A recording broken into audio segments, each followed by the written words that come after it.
12:45 මේ ශ්‍රී ලංකා ගුවන් විදුලි සංස්ථාවයි. මෙන්න ප්‍රවෘත්ති සංස්කරණය මොහන් පෙරේරා ප්‍රකාශය TDK ජයන්ත. අපුස සාමාන්‍ය පෙළ විභාගයේ ලබන වසරේ පෙබරවාරි 21 වෙනිදා සිට පාසල් කාර්ය මණ්ඩලයෙන් 77ක් එන්නත් කර අවසන්. LTT සමග යුද්ධ කරන අවස්ථාවේ විපක්ෂ රට අස්ථාවර කිරීමට දරූ උත්සාහය මේ මොහොතේ යලි සිදු කරමින් සිටින බවට ප්‍රකාශයක්. මියගේ දැරිය සම්බන්ධයෙන් රිෂඩ් බදියුදින්ගෙන් ප්‍රකාශ ලබා ගැනීම ආරම්භේ. ප්‍රදේශ රැසකට තදවැසි කොළඹ මාර්ග කිහිපයක් යට වේ. දිස්ත්‍රික් අනුව ගෑස් බිල වෙනස් වේ. ගිනිගත් නෞකාව ඇත් සමාගමෙන් තවත් වන්දි මුදලක්.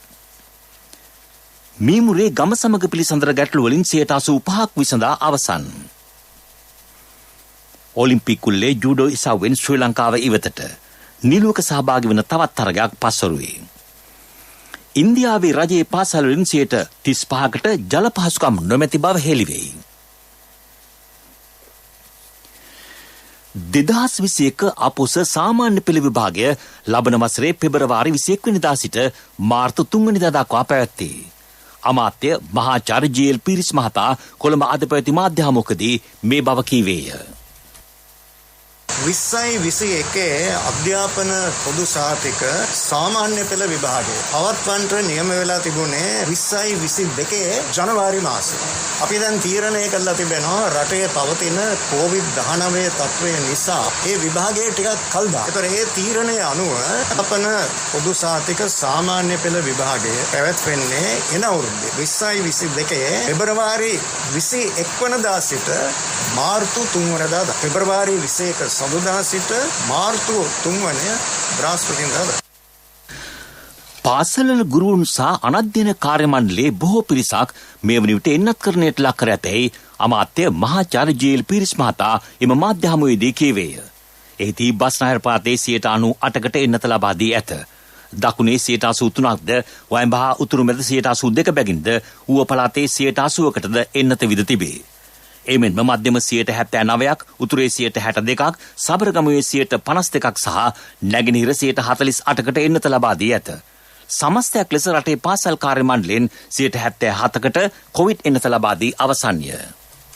ගෝඨාභය රාජපක්ෂ මැතිතුමා බලයට පත් වෙලා 2019 නොවැම්බර් මාසයේ තුමා ජයග්‍රහණය කිරීමෙන් පසු සති 5ක් ඇතුළත එදා සිටි අධ්‍යාපන ඇමතිවරයා ගරු දල සලාපෙරුම ඇමතිවරයා මේ ප්‍රශ්නය විසඳීම සඳහා කැබිනට් පත්‍රිකාවක් ඉදිරිපත්. මම අධ්‍යාපන අමාත්‍යාංශයේ වැඩ බාර ගැනීමෙන් පසු අමාත්‍යාංශයේ ජ්‍යෙෂ්ඨ නිලධාරීන් 5 දෙනෙකුගෙන් සමන්විත කමිටුවක් පත් කළා. මේ ගැන ගැඹුරින් විග්‍රහ කරලා වාර්තාවක් ඉදිරිපත් කිරීම. සුබෝධිනී මැතිණියගේ ප්‍රධානත්වයෙන් තමයි මේ කමිටුව මම පත් කළේ. ඒක ඉතාමත් වටින වාර්තාවක්.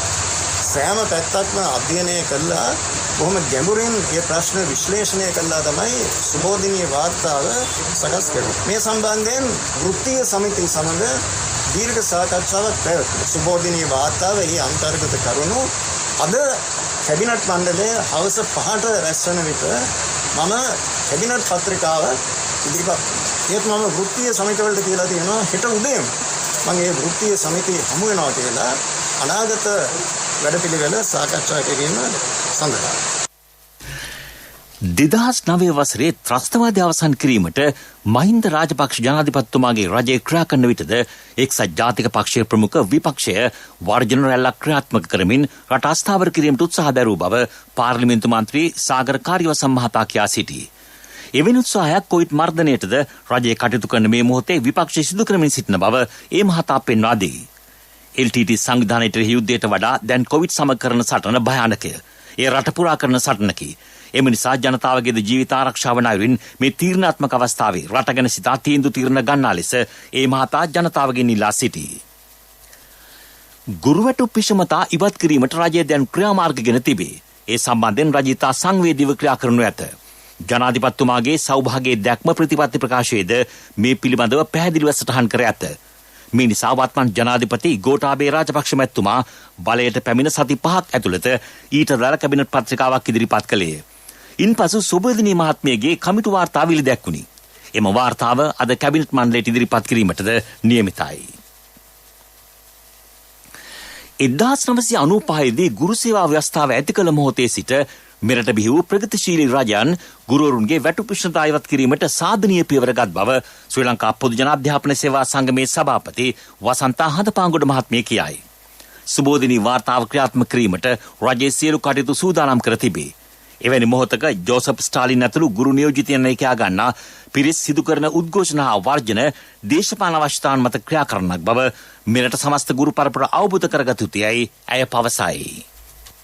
ගුරු සේවා ව්‍යවස්ථාව ආරම්භ වෙච්ච දිනේ ඉඳලා මේ දක්වාම ගුරුවරුන්ගේ අයිතිවාසිකම් වෙනුවෙන් පෙනී සිටියේ අපේ ආණ්ඩුව. ඒ කියන්නේ 95 වෙනකොට චන්ද්‍රිකා බණ්ඩාරනායක කුමාරතුංග මැතිණියගේ ආණ්ඩුව, ඊට පස්සේ 2002 ආවේ රනිල් වික්‍රමසිංහ එක්සත් ජාතික පක්ෂ ආණ්ඩුව. ඒක කිසිම දෙයක් ගුරුවරුන්ගේ අයිතිවාසිකම් වෙනුවෙන් කළේ නැහැ. ඊට පස්සේ 2005 මහින්ද රාජපක්ෂ ආණ්ඩුව ආවා. 2005 ආණ්ඩුව ආවට පස්සේ විවිධ කමිටු පිහිටව වැටුපිෂමතා ඉවත් කිරීම සම්බන්ධයෙන්. ඒ නිසා අපි කියනවා මේ ආණ්ඩුව හැමදාම ඉතිහාසයේ පුරාම ගුරුවරුන් වෙනුවෙන් පෙනී හිටියා, ඉදිරියටත් පෙනී ඉන්නවා. මේ නොමග යන අන්තවාදී කොටස් වලට බටහිරට මේ රට විකුණන පරගැත්තන්ට අහු වෙන්නේ නැතුව බුද්ධිමත්ව ඔබ කතා කරන්න. මේ උද්ඝෝෂණ වලින් ඈත් වෙලා දරුවන් වෙනුවෙන් ඔබ ඔබේ සේවය කැපකරන්න, ඔබේ අයිතිවාසිකම් දිනා දෙන්න අපි හැමෝටම සැදී පැහැදිලිනවා. කොළඹ ඇතුළු තදාසන්න ප්‍රදේශ රැසකට අද පෙරවරුවේ සිට තද වැසි ඇදහිලිමින් පවතී.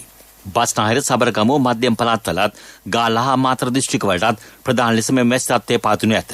ඇතැම් ප්‍රදේශවලට පැයට කිලෝමීටර් 60 පමණ දක්වා වූ තද සුළං ඇතිවිය හැකි බව කාලගුණ විද්‍යා දෙපාර්තමේන්තුව කියයි. මේ ප්‍රවෘත්ති ශ්‍රී ලංකා ගුවන් විදුලි සංස්ථාවෙන්.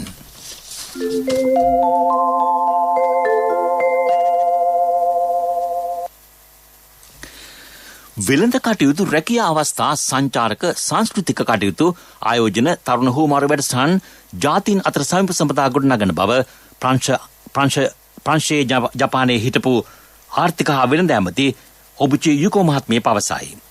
වෙළඳ කටයුතු, රැකියා අවස්ථා, සංචාරක, සංස්කෘතික කටයුතු සහ තරුණ හුවමාරු වැඩසටහන් ජාතීන් අතර සමීප සම්පතා ගොඩනැගීමට කටයුතු කරන බව ජපානයේ හිටපු ආර්ථික හා වෙළඳ ඇමති ඔබුචි යුකෝ මහත්මිය පවසයි. අමාත්‍ය නාමල් රාජපක්ෂ මහතා අද ටෝකියෝදී ඇය සමග සාකච්ඡා කළේය. එමෙන්ම ජපානයේ හිටපු අමාත්‍යවරයෙකු වන යසුෂි ආකාශ් මහතාද රාජපක්ෂ මහතා සමග සාකච්ඡා කළේය. රිෂාඩ් බදියුදින් මහතාගේ නිවසේදී මියගේ දැරියගේ සිද්ධියට දාන නඩුව අද පස්වරු 1:30ට කැඳවීමට කොළඹ මහේස්ත්‍රාත් අධිකරණය නියම කර තිබේ. පැමිණිල්ල අද පෙරවරුවේ කැඳවුණි. එම අවස්ථාවේ සැකකරුවන් අධිකරණ ඉදිරිපත් කර නොතිබුණි. මේ අතර රිෂාඩ් බදියුදින් මන්ත්‍රීවරයාගේ ප්‍රකාශ ලබා ගැනීම පොලිසිය අද ආරම්භ කළේය. ඔහු රෝගයකින් පෙළෙන බව පවසා ඉක්ුත් දිනවල ජාතික රෝහලට ඇතුළත් කර තිබුණි. එහෙත් ඒ ව්‍යාජ රෝගයක් බව හෙළිවිය. ඉන් අනතුරුව යලිත් රහස් පොලිසිය වෙත බාර ගැනුණි. ඔහුගේ නිවසේදී මියගේ දැරිය සම්බන්ධයෙන් මෙහිදී ප්‍රශ්න කරන බව වාර්තා වේ. රිෂාඩ් බදියුදින් මහතාගේ නිවසට දැරියන් ලබා දුන් පුජ්‍යලයා කොළඹ වෙනත් ධනවත් පවුල් වලටද දැරියන් විකිණීමේ විනිශ්චයවාරක් මෙහිදී ඇති බව නීතිපති දෙපාර්තමේන්තුව අධිකරණයට දැනුම් දුන්නේය. ඒ ලෙස කොපමණ සංඛ්‍යාවක් දැරියන් කොළඹට රැගෙන විත් ඇද්දැයි සොයා බැලී. ග්‍රහස්ත ගෑස් සිලින්ඩර් සම්බන්ධයෙන් පාරිභෝගික කටයුතු පිළිබඳ අධිකාරිය ගැසට් නිවේදන දෙකක් නිකුත් කර තිබේ. කිලෝග්‍රෑම් 9.6ක ලීටර් 18 ගෑස් සිලින්ඩරයක කොළඹ හා ගම්පහ දිස්ත්‍රික්කවල මිල රුපියල් 1150කි. දිස්ත්‍රික්කයෙන් දිස්ත්‍රික්කයට එහි මිල වෙනස් වේ. කළුතරට එහි මිල රුපියල් 1158කි. වැඩිම මිලක් සඳහන් වන්නේ යාපනයටයි. එම මිල රුපියල් 1259කි. අනෙක් ගැසට් නිවේදනයෙන් දැක්වෙන්නේ බර සඳහන් කර නොමැති ගෑස් සිලින්ඩර අලෙවි කිරීම තහනම් බවයි. දිවෙනු පුරා ලිට්‍රෝ ගෑස් වල හිඟයක් නැතැයි එම සමාගම සඳහන් කරයි. මේ වන විට දිවෙනු පුරා සිටින තම නියෝජිතයින් සතුව ගෑස් සිලින්ඩර ලක්ෂ 2ක් ඇති බව එම ආයතනය කියා සිටී. දිනකට ගෑස් සිලින්ඩර 80000ක් බෙදා හැරේ. ගෙවුණු දින කිහිපයේදී ගෑස් අලෙවිය 50%කින් පමණ අඩු වී ඇතැයිද සඳහන් වේ. මේ අතර ඉදිරි වසර 3ේදී සහල් කිලෝවක මිල රුපියල් 100කට වඩා අඩුවෙන් පාතාගෙන යාම අපේක්ෂා බව අමාත්‍ය ආචාර්ය බන්දුලු ගුණවර්ධන මහතා කීවේය. ඒ සඳහා දිගු කාලීන වැඩපිළිවෙලක් සකස් කර තිබේ. ගිනිගත් නෞකාවෙන් මෙරට සාගර කලාපයට සිදු වූ හානිය වෙනුවෙන් ලැබිය යුතු වන්දියෙන් ඩොලර් මිලියන 18ක් ඉදිරි සතියේදී ලැබෙනු ඇතැයි වාර්තා වේ. එම නෞකාව හිමි සමාගම සහ ඒ රක්ෂණය කර තිබූ ජාත්‍යන්තර සමාගම එම මුදල් ලබා දෙනු ඇත. වන්දි ලෙස ලැබිය යුතු ඩොලර් මිලියන 40ක කප්පාදුවකින් තොරව ඒ ලැබෙනු ඇතැයි සඳහන් වේ. ශ්‍රී ලංකාව මිලදීගත් ඇමරිකාවේ නිෂ්පාදිත වයිසර් එන්නත් තොගයක් අදාළිවම දිවෙන්ට ළඟා විය. ඒවා ඖෂධ නීතික සංස්ථාවේ කොළඹ පිහිටි මධ්‍යම ගබඩා සංකීර්ණය වෙත රැගෙන ගොස් තිබේ. මීමුරේ පැවති ගම සමග පිළිසඳර වැඩ සමගයාලි ගමට වැඩසටහනේ වත්මන් ප්‍රගතිය 85% පමණ වෙයි. ඒ ප්‍රගතිය සොයා බැලීමේ සමාලෝචන රැස්වීමක් ඊයේ මීමුරේ ප්‍රාථමික විද්‍යාලයේදී පැවැත්වුණි. ජනතාවගෙන් ලැබී තිබූ යෝජනා අතරින් තවදුරටත් ක්‍රියාත්මක කිරීමට තිබෙන්නේ 15%ක යෝජනා පමණි. මීමුරේ ජනතාවගේ ප්‍රයෝජන සඳහා 1990 ගිලන් රථයක් ලබා දීමට ක්‍රියා කෙරේ. පාලම් 5000 ව්‍යාපෘති යටතේ තලගුණේ වසමේ හපුදණ්ඩාවල පාලම නවීකරණය කෙරේ. නකස් රක්ෂිතය හා පරිසර කලාප ආරක්ෂාවට හානිවන යෝජනා ක්‍රියාත්මක නොකිරීමට මෙහිදී තීරණය කෙරුණි. ඊට දාල විකල්ප යෝජනා ජනාධිපතිතුමා හා ගම සමග පිළිසඳර ජාතික කමිටුවට ඉදිරිපත් කිරීමටද ක්‍රියා කෙරේ. රටේ නීතිය නිසැවරින් ක්‍රියාත්මක කිරීමට රජය මැදිහත් වන බව රාජ්‍ය අමාත්‍ය ශේහාන් සේමසිංහ මහතා පවසයි. නිසි ප්‍රමිතියෙන් යුතු පෞද්ගලික විශ්වවිද්‍යාල මෙරට ස්ථාපිත කළ යුතුය. ඉන් නිදහස් අධ්‍යාපනයට කිසිදු බාධාවක් සිදු නොවේ. රුෂාඩ් බදියුද්දීන්ගේ නිවසේදී දැරියක් මේ යාමේ සිදුවට දාලව නීති ක්‍රියාත්මක කිරීමේදී ඇතැම් කණ්ඩායම් වලින් බලපෑම් එල්ලෙමින් තිබේ. එහෙත් දැරිය වෙනුවෙන් උපරිම සාධාරණ ඊටු කිරීමට රජය බැඳී සිටී. සෞඛ්‍ය සේවා සපයන ආයතනවල ප්‍රවාහන ගැටලු මේ වසර නිමාවීමට පෙර විසඳන බව ප්‍රාථමික සෞඛ්‍ය සේවා පද්ධතිය සවිබල ගැනීමේ ලෝක බැංකු ව්‍යාපෘති අධ්‍යක්ෂ වෛද්‍ය ජයසුන්දර බණ්ඩාර මහතා පවසයි. දිවෙන පුරා රෝහල්වල සෞඛ්‍ය මධ්‍යස්ථානවල ඇති අබලන් වාහන මෙහිදී අලුත් වැඩියා කෙරේ. එසේ පවතින විශාල වාහන සංඛ්‍යාවක් දැන් හඳුනාගෙන තිබේ. මෙම කටයුතු සඳහා ප්‍රතිපාදන දැනටමත් අවසන් කර ඇතැයි ඔහු කියයි.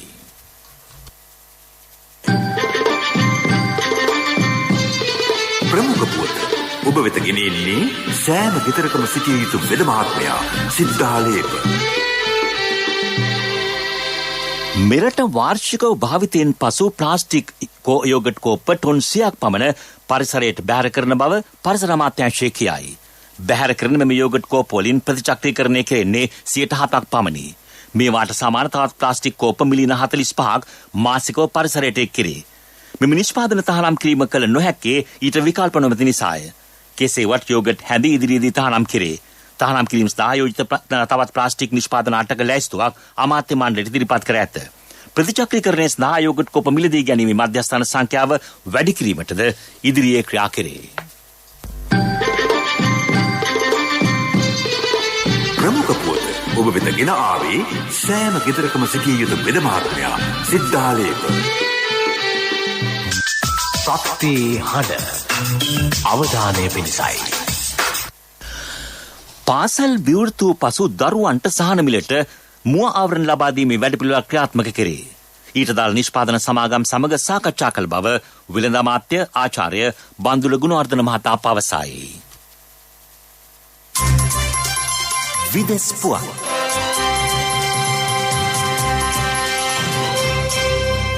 ඇෆ්ගනිස්තානයේ තලිබානුරුන්ට එරෙහිව තවදුරටත් ගුවන් ප්‍රහාර එල්ල කරන බව ඇමරිකාව සඳහන් කරයි.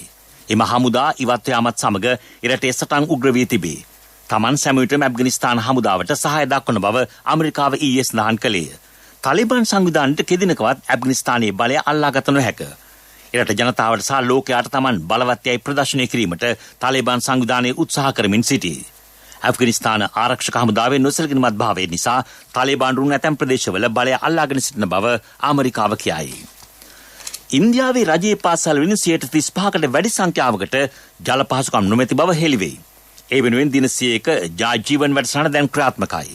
කොවිඩ් වලින් පසු පාසල් විවෘත කිරීමේදී සෑම පාසලකටම අත්සේදීම සඳහා නල ජලය තිබීම වැදගත්ය. ගෙවුණු මාස 10ේදී රටේ අධ්‍යාපන මධ්‍යස්ථාන වලින් 65%කට පමණ නල ජලය ලබා දුන් බව ඉන්දියා ජල අමාත්‍යාංශය කියයි. ඉන්දියාවේ හිමාචල් ප්‍රදේශයේ සිදු නායාමකින් සංචාරකයෝ 9 දෙනෙක් මිය ගියහ. විශාල ගල් කිපයක් පාලමක් මතට පෙරළී ඒ කඩා වැටි මෙම මරණ සිදු වී ඇත. එම ප්‍රදේශයට තද වැසි ඇදහැරෙන බවද වාර්තා වේ. පෙරසර සංවර්ධනයක පුවත් සම්පින්ඩනය සංවර්ධන පුවත් ඔබ වෙත ගෙනෙන්නේ නවීන තාක්ෂණයේ බලමහිමය මෙල්වා QST අපේ රටේ අපේම දෙයක්. සෞභාග්‍ය දැක්ම ග්‍රාමීය මාර්ග සංවර්ධන වැඩසටහන යටතේ මේ වන විට දිවයින පුරා මාර්ග රසක් සංවර්ධනය කරමින් පවතී. අක්මීමන ජම්බුකැටිය පොකුණ මාර්ගයේද ඉකුද්දා ජනතා හිතට පත් කෙරුණේ. ඒ සඳහා වැය කළ මුදල රුපියල් ලක්ෂ 85කි. එමෙන්ම ගාල්ල ගින්ගගේ මෝයකට නැවත නිර්මාණය කර සංචාරක කටයුතු වෙනුවෙන් දායක කිරීමේ ව්‍යාපෘතියක්ද ඉක්ුත් ආරම්භුණි. ඒ සඳහා රුපියල් ලක්ෂ 10කට වැඩි මුදලක් වැය කෙරේ. නාරම්බැද්ද රැක්තහේනේ සිට දුනුකේවල දක්වා මාර්ගයේද රුපියල් මිලියන 30ක පමණ මුදලකින් සංවර්ධනය කෙරුණි. එමෙන්ම ඉමුල් හිටිතැන්න පිටකන්ද මාර්ගය පොද්දන බුලුතොට මාර්ගයේද කාපට් අතුරා සංවර්ධනය කර ඇත. පෙරසර සංවර්ධනයක පුවත් සම්පින්ඩනය සංවර්ධන පුවත් ඔබ වෙත ගෙන ආවේ බාසුන්නේ අපේ රටේ ඉන්න පුතා කීරේවල තියෙනවා අලුතෙන් හදන ගෙදරටත් QST කම්බිම දාන්න කියලා. ඒක හොඳයි. මොනවද ඉතින් ඔය QST කියන්නේ? අද ලෝකේ නවීන තාක්ෂණයෙන් තමයි QST කම්බි හදන්නේ. අපේ රටෙත් මෙල්වා QST කම්බි හදනවනේ. සත්‍ය අතින් ඉස්තරම්. මල කෑමත් ඉතාම අඩු මෙල්වා ගින්නකට භූමිකම්පාවකට උනත් ඔරොත්තු දෙනවා. නවීන තාක්ෂණයේ බලහිමය මෙල්වා QST අපේ රටේ අපේම දෙයක්. ක්‍රීඩා පුවත් ඔලිම්පික් ක්‍රීඩාවලේ බැඩ්මින්ටන් ඒකලිසව සඳහා අද යලිත් නිලූක කරුණාරත්න තරගවදී. ලෝක ශ්‍රේණිගත කිරීම වල 117 වෙනි ස්ථානයේ සිටින ඔහු තරගවදින්නේ අයර්ලන්තයේ නුගන් හැට් සමගයි. ඔහු ලෝක ශ්‍රේණිගත කිරීම වල 56 වෙනි ස්ථානයේ පසුවේ. මෙම තරගය ශ්‍රී ලංකාවේ වේලාවෙන් පසුරු 3:50ට පැවැත්තේ.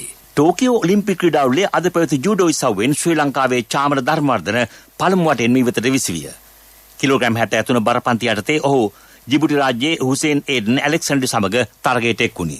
ඒදී ලකුණු 10ට බිඳුවක් ලෙස ධර්මවර්ධන පරාජය විය. ටෝකියෝ ඔලිම්පික් ක්‍රීඩාවලේ දෙවන වටේ ටෙනිස් තරගයකින් ජය ලැබූ ජපානයේ නායිමි ඔසාකා තුන්වෙනි වටේට පිවිසියාය. ප්‍රබල ක්‍රීඩිකා ඔස්ට්‍රේලියාවේ ඇස්ලි බෲටේ සමග පළමු වටේදී පරාජය වීම නිසා ඔසාකාගේ රන් පදක්කම් පිළිබඳ බලාපොරොත්තු ඉහළ ගොස් ඇත. මේ අතර ක්‍රීඩාවලේ පදක්කම් ලැයිස්තුවේ තවදුරටත් පෙරමුණගෙන සිටින්නේ චීනයයි. රන් පදක්කම් 6ක්, ක්‍රීඩා පදක්කම් 2ක්, ලෝකඩ පදක්කම් 5ක් ඔවුන් දිනාගෙන ඇත. ජපානයේ දෙවෙනි ස්ථානයේ පසුවන්නේ රන් 6ක්, ක්‍රීඩා 1ක් සහ ලෝකඩ 1ක් දිනා ගනිමිනි. ඇමරිකාව රන් 5ක් සමගින් මුළු පදක්කම් 12ක් දිනා තුන්වැනි ස්ථානයේ පසුවෙයි. ව්‍යාපාරික පුවත් ඔබ වෙත ගෙන එන්නේ ජාතික ඉදිරි කිරීමේ බැංකුවෙන් ඔබ වෙත ගෙන එන සියල් සපිරි ඇප් එක NSB Pay. මෙරට අපනයන ශේෂ්ත්‍රයෙන් ලැබිය යුතු බොහෝ විදේශී නිමය මෙරට නොලැබෙන බව අපනයන සංවර්ධන මණ්ඩලය සඳහන් කරයි. ඒ සඳහාම අපනයන සිදු කරන සමාගම් පිළිතුරු දිය යුතුය. ඉදිරියේදී අපනයනකරුවන්ගේ මුදල් රටට ප්‍රේරණය කිරීම සඳහා දිරිගැන්වීමට සංක්‍රියාත්මක කරන බවද එම මණ්ඩලය කියා සිටී. තායිලන්තයේ මැණික් හා ස්වර්ණාභරණ කර්මාන්තය තනිකරම රැඳී ඇත්තේ ශ්‍රී ලංකා මතයයි එම මණ්ඩලයේ සභාපති සුරේෂ් ද මෙල් මහතා කියා සිටී. විදේශ මුදල් මෙරටට ගෙන ආයතන වල ආරක්ෂා වෙනුවෙන් වැඩි පහසුකම් සපයන බවද ඔහු පවසයි. ව්‍යාපාරික පුවත් ඔබ වෙත ගෙන ආවේ ඔබේ සියලුම බැංකු කටයුතු වඩාත් සුරක්ෂිතව පහසුවෙන් කරගන්න ජාතික ඉදිරි කිරීමේ බැංකුවෙන් ඔබ වෙත ගෙන එන සියල් සපිරි ඇප් එක NSB Pay. මුදල් හුමාරු, බිල්පත් ගෙවීම්, ක්‍රේලෝඩ්, ක්‍රෙඩිට් කාඩ් ගෙවීම්, ලංකා QR ආදී සේවාවන් රැසක් සමගින් බැංකු ගිණුම් කිහිපයක් සමග එකවර ලියාපදිංචි වීමේ පහසුකම ඔබ කොතැනක සිටියත් ඔබේ බැංකු කටයුතු එසැනින් කරගන්න ඩිජිටල් විසඳුම Play Store හෝ App Store හරහා දැන් නොමිලේම ඩවුන්ලෝඩ් කරගන්න NSB Pay. වැඩි විස්තර ළඟම පිහිටි ශාඛාවෙන් හෝ 0112 379 379 අමතන්න. කොන්දේසි සහිතයි. ආර්ථික පුවත් ආවරණය යුතුයකම් වගකීම් එක්ක සල්ලි ඉතුරු කරන්න ලේසි නෑ. ඔබේ ස්ථාවර තැන්පතට ආකර්ෂණීය පොලියක් හා ආරක්ෂාවක් දෙන්න අපි පොරොන්දු වෙන්නේ ඒකයි. LOLC Finance ස්ථාවර තැන්පතු ඉතිරිය උතුරන්න. 2001 දෙසැම්බර් 13 වෙනි දින නීතිගත කරන ලද LOLC Finance PLC ICRA Lanka limited වෙතින් SLA ස්ථාවර ශ්‍රේණිය ලබා ඇත. 2011 අංක 42 දරන මුදල් ව්‍යාපාර පනත යටතේ ශ්‍රී ලංකා මහා බැංකුවේ මුදල් මණ්ඩලය වෙතින් බලපත්‍රලාභී මුදල් සමාගමකි. නිෂ්පාදන ආර්ථිකය ශක්තිමත් කිරීමකින් තොරව මෙරට ආර්ථිකය සයමත් කළ නොහැකි බව රාජ්‍ය අමාත්‍ය ශේහාන් සියමසිංහ මහතා පවසයි. මේ නිසා රජයේ සෞභාග්‍ය නිෂ්පාදන ගම්මාන වැඩසටහන ආරම්භ කර ඇත. කහටගස්තිගිලිය නෙකටුන් වැව කෘෂි ගම්මානයක් සංවර්ධනය කිරීම ආරම්භුණි. ඒ සඳහා රුපියල් ලක්ෂ 100ක මුදලක් වැය කර ඇත. ලොකුලුණු බීජ නිෂ්පාදන ගම්මානයක් ආරම්භ කරුණේ ගලෙන් බිඳුන ප්‍රදේශයේය. ඒ සඳහා රුපියල් කෝටියක් වැය කර ඇත. අනුරාධපුර දිස්ත්‍රික්කයේ නිෂ්පාදන ගම්මාන 26ක් ස්ථාපිත කෙරේ. ඉන් 12ක් දැනටමත් ආරම්භ කර ඇත. ආර්ථික පුවත් ආවරණය වසන්තයි යන්නේ. ඇයි මල්ලි? මොකද හදිස්සිය? නෑ අයියේ ඉතින් සල්ලි තමයි හදිස්සිය. ඇත්තද? හැබැයි සල්ලි හදිස්සි උනාට මල්ලි හදිස්සි වෙන්න එපා. ඕනම LOLC ෆයිනෑන්ස් ශාඛාවක ත්‍රිවිලර් එකේ පොත තියලා එවලේම සල්ලි ගන්න. LOLC ෆයිනෑන්ස් වීල් පොතට කෑෂ්. වීල් පොතට ඉවිලෙම කෑෂ් අතට.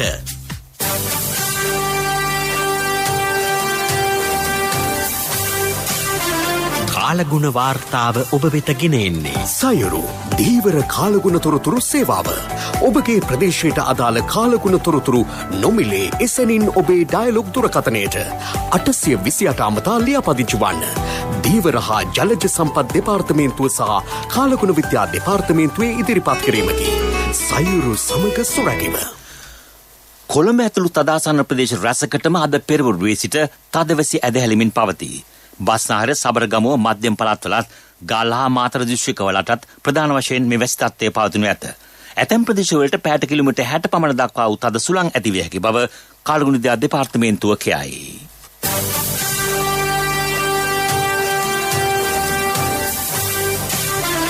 කාලගුණ වාර්තාව ඔබ වෙත ගෙන ආවේ සයුරු දීවර කාලගුණ තොරතුරු සේවාව. ඔබගේ ප්‍රදේශයට අදාළ කාලගුණ තොරතුරු නොමිලේ එසැනින් ඔබේ ඩයලොග් දුරකථනයට 828 අමතා ලියාපදිංචි වන්න. දීවර හා ජලජ සම්පත් දෙපාර්තමේන්තුව සහ කාලගුණ විද්‍යා දෙපාර්තමේන්තුවේ ඉදිරිපත් කිරීමකි. සයුරු සමග සුරැකීම. යලි සිරස්තල අපොස සාමාන්‍ය පෙළ විභාගයේ ලබන වසරේ පෙබරවාරි 21 වෙනිදා සිට පාසල් කාර්ය මණ්ඩලෙන් 77ක් එන්නත් කර අවසන්. LTT සමග යුද්ධය කරන අවස්ථාවේ විපක්ෂයට රස්ථාවර කිරීමට දැර උත්සාහය මේ මොහොතේ යලි සිදු කරමින් සිටින බවට ප්‍රකාශයක්. මියගේ දැරිය සම්බන්ධයෙන් රුෂාඩ් බදියුද්දීන්ගෙන් ප්‍රකාශ ලබා ගැනීම ආරම්භයි. ප්‍රදේශ රැසකට තද වැසි කොළඹ මාර්ග කිහිපයක් යට වේ. දිස්ත්‍රික් අනුව ගෑස් මිල වෙනස් වේ. ගිනිගත් නෞකාවත් සමාගමෙන් තවත් වන්දි මුදලක්. මීමුරේ ගම සමග පිළිසඳ ගැටළු වලින් 85ක් විසඳා අවසන්. ඔලිම්පික් කුලේ ජූඩෝ ඉසවෙන් ශ්‍රී ලංකාව ඉවතට නිලුවක සහභාගී වන තවත් තරගයක් පස්වරුවේ. ඉන්දියාවේ රජයේ පාසල් වලින් 35කට ජල පහසුකම් නොමැති බව හෙළිවේ. අපගේ මෙම ප්‍රවෘත්ති ප්‍රකාශයට www.slbc.lk වෙබ් අඩවිය ඔස්සේද ඔබට සවන් දිය හැකියි. අපගේ මීළඟට ප්‍රධාන ප්‍රවෘත්ති ප්‍රකාශය සවස 6ට බලාපොරොත්තු වන්න.